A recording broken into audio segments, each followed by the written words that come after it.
In what way do you feel ashamed or guilty around sex? Interesting. This is actually a really interesting card because I had a conversation recently with someone very close to me. They asked me, do I feel ashamed? And I said, what do you mean by that? Yeah. And he's like, I just feel like I'm pretending to be someone else that I'm not because that's how my family wants to be. And I was like, oh fuck, I thought you were trying to talk about me for a second. He's like, no, I'm talking about me. And I said, well, let's break that down a little bit. And he's like, yeah, my sexual identity, who I am, what I'm doing for work. Am I even doing a good job? Is this even what I should be doing? And there was a lot of shame, and we tried to like break down where that came from. Essentially, family, generational trauma, which, you know, is really hard thing to break out of. And yeah, I think I just told him, you know, I asked him, what do you want the world to see you as when you're gone? How do you want people to remember you? That's a very good question. How do you want people to remember Yeah. you?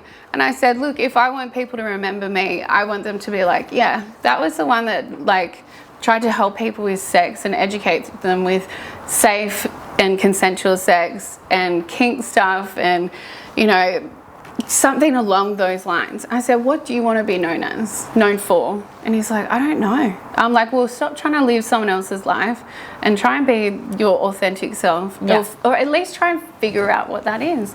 And he was like, well, I think one time I'd like to try being with a guy. I'm like, fuck yeah, cool. Yeah. And I was like, you know what? There's a swingers party on next Friday night.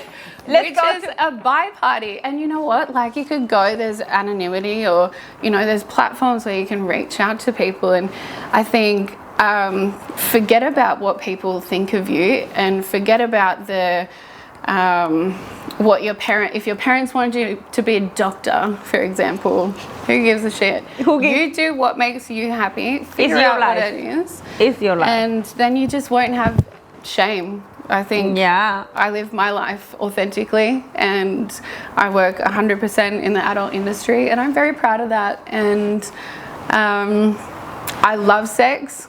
I love giving. I love receiving. I think it's really healthy. The exchange of energy and everything. And it's just, honestly, it's liberating and it's freeing. I love that word. Liberating. I love that word. It's like, yes, just let it go and flow. Like, just feel it. Just be free. Yeah. Yeah. Wild and free. Just be a hoe. Like, it's cool. It's fine. You do you, boo.